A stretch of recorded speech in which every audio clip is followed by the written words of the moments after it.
notre soirée ce soir sur KTV.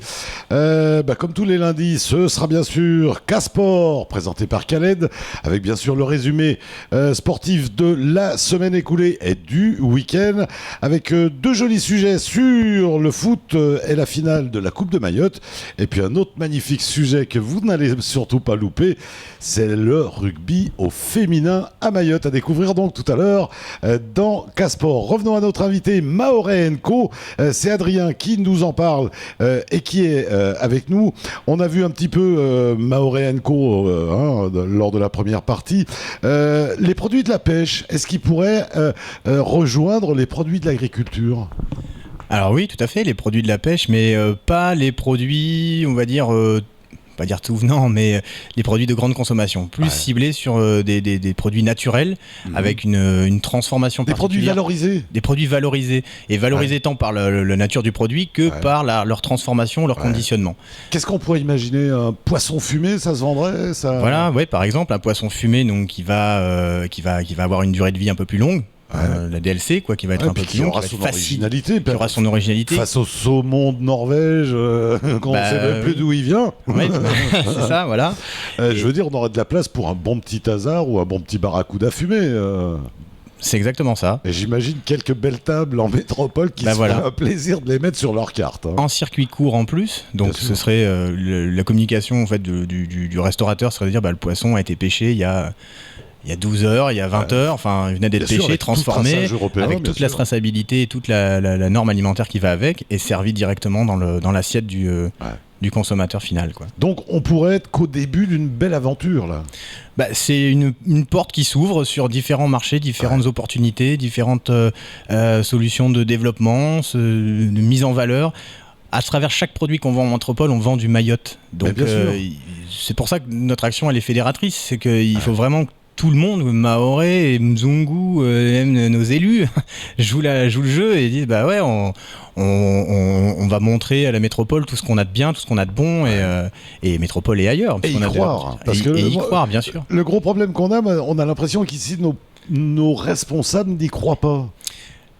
Oui, c'est pour ça aussi qu'on a démarré avec 2 ans d'études au préalable pour être sûr de notre coup et attaquer 2016, fin 2015, mais vraiment dans le gros en 2016 pour prouver que c'est capable.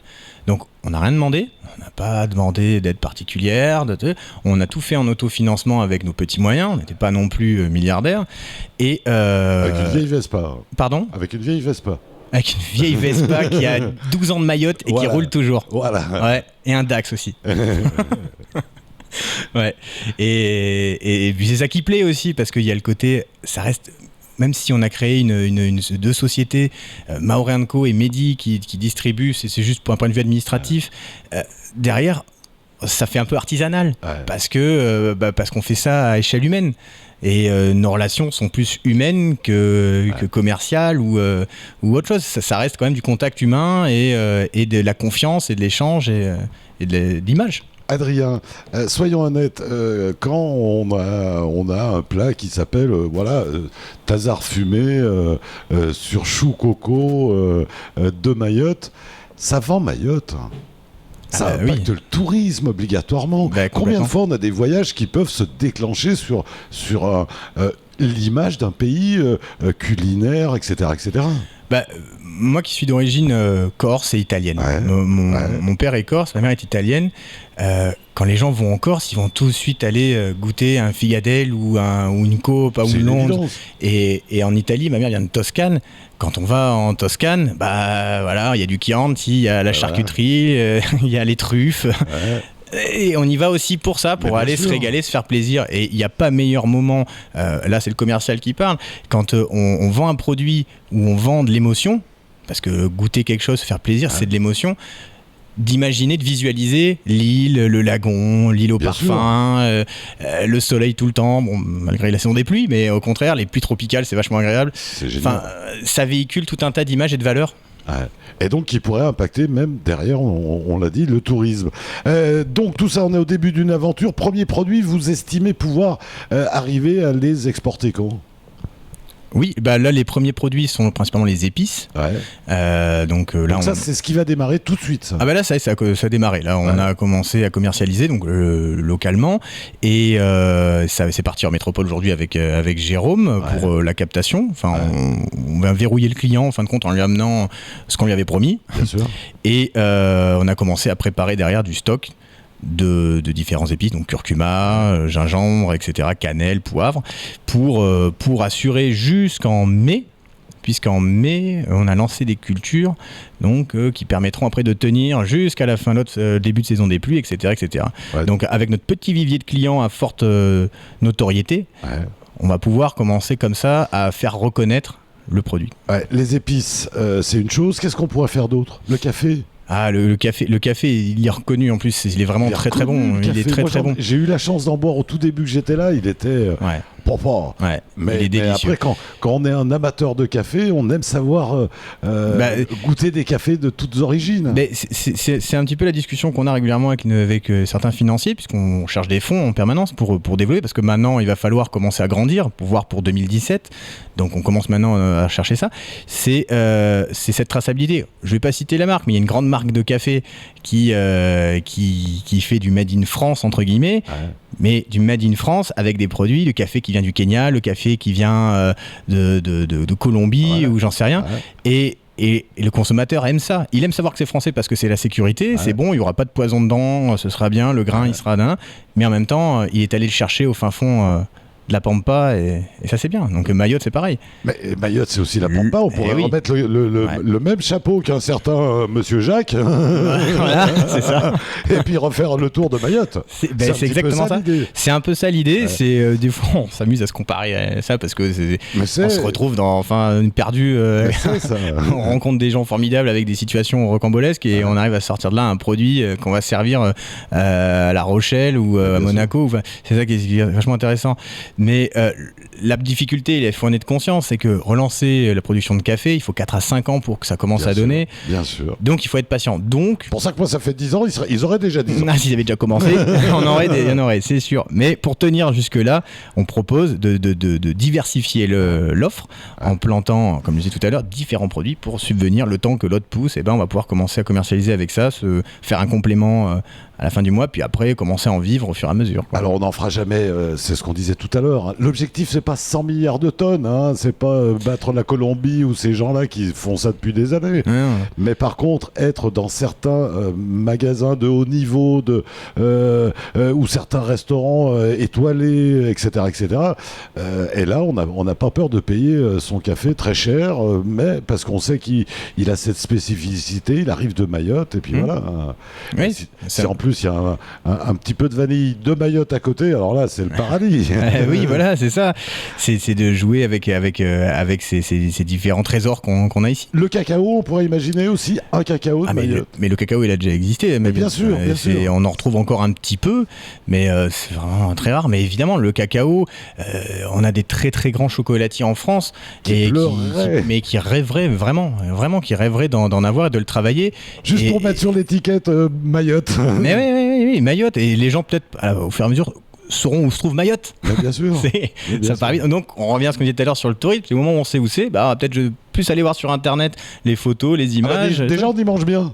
Déjà, on y mange bien, voilà, donc c'est rassurant. Et puis, il y a des gens sympas. Et puis voilà, ça peut attiser l'intérêt du touriste et du consommateur en général. Dites-moi, Adrien, derrière tout ça, est-ce qu'il y a aussi une idée, c'est une idée qui est bien à la mode en ce moment, durable, équitable ? Oui, tout à fait. On a commencé à importer certains produits, notamment sur les produits d'entretien. On a fait venir des produits d'entretien labellisés, Ecocer, donc un label au-delà du label européen, qui garantit la provenance, justement, on parle de traçabilité, la provenance des produits issus de l'agriculture biologique, donc c'est que des produits naturels, avec une efficacité prouvée. On les place chez nos partenaires pour qu'ils les utilisent, pour qu'ils aient une démarche éco-responsable, qu'ils réalisent que on va éviter de se brûler avec de la javel ou éviter de polluer le sol déjà tout simplement. Et on a commencé aussi à importer, pareil pour nos partenaires, mais après si d'autres personnes en veulent, on va le distribuer. Tout ce qui est gobelets, assiettes, couverts, biodégradables en amidon de maïs et ferment lactique pour que ça soit, même si c'est jeté dans la nature, en 60 jours ça disparaît. Et ça aide même les surfaces d'ensevelissement puisque ça disparaît beaucoup plus vite en surface d'ensevelissement. Et voilà, donc limiter l'impact sur l'environnement, quoi. Ouais. Mais chez l'agriculteur, durable et équitable aussi. Ah oui, voilà, l'agriculteur. Bon, après, l'agriculteur en soi, on n'a pas de produit spécifique pour lui. Mais par contre, on lui amène des techniques de culture. Non, mais ce que je veux dire, avec ces produits à lui, est-ce que vous allez avoir une démarche durable, l'accompagner, lui dire, tiens, tes produits, pour l'instant, Mayotte, ça se vend parce que tu sais, on leur dit là-bas, il n'y a pas de phytosanitaire, il n'y a pas de produits chimiques, il n'y a rien. Donc, n'en mets pas. Oui, d'accord, vu de ce sens-là, oui. Oui, effectivement. Et équitable, après, pour qu'il gagne son argent, qu'on ne soit pas dans ce qui se passe ailleurs. Tout à fait. On constitue des chartes pour travailler. Donc, la personne signe la charte. Elle est, en général, Jérôme l'a traduit en shimaoré pour que ce soit bien clair des deux côtés. Mais en fait, ça se fait naturellement. Puisque, après, on a peut-être une étude un peu péremptoire sur le sujet, puisque au bout d'un moment, on dit si tu respectes pas ça, par contre, on t'en achète plus, quoi. Donc ça fidélise. Derrière, c'est une idée, bien évidemment, si on donne un grand coup d'oxygène à l'agriculture, ça peut créer des emplois. Oui, tout à fait. C'est une évidence. Tant sur la transformation que sur l'agriculture même, et même au-delà sur les métiers de bouche. Donc on a vu l'image de marque de Mayotte, bien sûr, et puis une valeur d'exportation quand même, parce que notre balance d'exportation, elle est quand même... elle est pas... oui, tout à fait. C'est une image. Quand on commence à exporter, c'est un signe de bonne santé en général, et c'est aussi quand on montre qu'on a de la richesse chez soi. Ouais. Donc ça redynamise un petit peu toute la machine, ça huile bien la machine et ça la fait repartir. Donc c'est un indicateur très important. Effectivement, comme vous dites, c'est pas d'actualité. Je sais plus les chiffres, mais oui, effectivement, on exporte quasiment rien de Mayotte, alors qu'à une époque, on exportait beaucoup. C'était le jardin de l'océan Indien. Quand on parlait des eaux florales ou la vanille, Mayotte se positionnait bien en avant, quoi. Ouais. Il faut s'adapter. Une belle aventure, j'imagine. Ouais, une superbe aventure. Ouais. Ah oui, un changement de vie radical et puis en fin de compte une adaptation pas si difficile que ça. Tous ces gens-là ont souvent des problèmes de mise en valeur de leurs produits. Ils savent les travailler, ils savent tout ça, mais la mise en valeur, packaging, tout ça, PLV, promo, etc., etc. Et c'est pas leur métier, je comprends très bien. Est-ce que là aussi vous allez les accompagner ? C'est là le gros de notre travail en fait. C'est que c'est un métier, chacun son métier. Moi je suis pas présentateur, donc je saurais pas présenter une émission. Et les nions B sont bien gardés. C'est ça. Donc on amène une organisation, on fait pas dire des formations, mais des sensibilisations complètement gratuites sur le commerce en France, comment ça marche, les réglementations. Donc on s'est plus ou moins beaucoup informé en fait avec la DIECT sur les différentes réglementations, obligations qu'a un agriculteur, qu'a un distributeur, qu'a un exportateur, et on amène tout ce savoir là à l'agriculteur. Donc après, libre à lui demain d'aller se lancer tout seul dans l'aventure de l'export ou de la vente de ses produits, mais on aura amené un savoir-faire commercial, marketing et un support de com pour le lancer et pour dynamiser son business. Aujourd'hui, les grands restaurants, ils ont des antennes dans le monde entier. Quand on en touche un, on en touche plusieurs aussi. Oui, voilà. Je vais pas dévoiler toute notre stratégie commerciale, mais on a commencé par attaquer les plus gros. Donc ça a été très difficile d'arriver au noyau dur. Que vous arriviez un jour en me disant Marc Vera nous a pris nos trucs, Bocuse, tous les enfants de Bocuse nous achètent nos produits. C'est ça que je voudrais entendre. C'est ce qu'on espère arriver un jour, quoi. Voilà. Bien sûr. C'est ça. Donc voilà. Donc on a commencé par attaquer les plus fortes notoriétés pour après découler sur les différents réseaux qui pouvaient en découdre. Maoré & Co, il est peut-être temps quand même comment vous contacter pour les agriculteurs, les producteurs, tous les gens qui ont des idées. Comment ils peuvent vous contacter ? Alors, par téléphone au 06 39 99 32 66 ou par mail à l'adresse contact@ maoreandco.com. Et voilà. Il y aura toujours quelqu'un du haut sur l'île. Il y a toujours, c'est notre mode de fonctionnement avec Jérôme, c'est un en métropole, un à Mayotte. Ouais. Quand on a besoin de matos, il part partout en métropole, voire en Europe pour aller chercher le matériel et me l'envoyer par bateau. Et inversement, moi quand j'ai de la prod, quand il a besoin par exemple de produits ou quoi, ça part et c'est lui qui va le commercialiser après en direct. Ouais. On garde le contact systématiquement avec nos clients et nos producteurs. Il y a toujours quelqu'un de Maore & Co qui est là. Il y aura toujours tout plein d'idées à développer là derrière. Moi j'imagine un colis pays un jour avec nos jolis produits. C'est en cours, ouais. Ou ce genre de choses, avec un disque de musique mahoraise, avec pourquoi pas, un panier mahorais avec... l'idée c'est ça, c'était de concevoir des paniers en coco tressé entourés d'un salouva et avec à l'intérieur un échantillon de Mayotte. Et voilà. Qui fasse rêver là-bas pendant les longues nuits froides de l'hiver austral. Et on avait gommé un petit peu tous leurs soucis de l'actualité. Et ouais. Adrien, on rappelle 06 39 99 32 66. Si vous avez une belle idée, si vous êtes producteur, agriculteur, etc., que vous avez un produit exceptionnel chez vous, eh bien n'hésitez pas, ça les intéresse. Et il n'y a pas que ça intéresse. Non, il n'y a pas que nous, non. Ça intéresse le monde entier en ce moment. Ça intéresse beaucoup de gens, oui. Surtout en période de crise. On n'a pas eu le temps de parler du bouillou, j'aurais bien voulu en parler, mais ça aussi c'est un truc, un fruit fantastique qu'on a à Mayotte. J'ai découvert récemment qu'on a 2 petits métropolitains qui sont en train de le produire à fond, le fruit de baobab. Ah, le baobab. Sous ses vertus énergétiques, etc. Hein. Ah oui, le baobab, il y a beaucoup de naturopathes qui en demandent en grande quantité, comme le curcuma d'ailleurs, mais le baobab, il reste assez méconnu. Parce que pas mal de gens savent pas que ça fait un fruit en fait. Voilà. En tout cas, Adrien, merci d'être venu ce soir. Merci de m'avoir reçu. Bon courage pour la suite, vous nous tenez informés. Puis dès qu'il y a un grand restaurateur 5 étoiles là, qui vous a fait une commande, vous venez nous le dire, ça nous fera plaisir. On manquera pas d'envoyer même des images. Et ouais, merci Adrien. Merci. Allez, rapidement, on va vous laisser du côté du journal. Nous, on se retrouve demain, ici même lieu, même heure, avec d'autres invités. Demain, déjà, on va parler sport. Ce sera Foudre 2000 qui sera avec nous à découvrir demain. Allez, ainsi va la vie, on vous embrasse. Salut.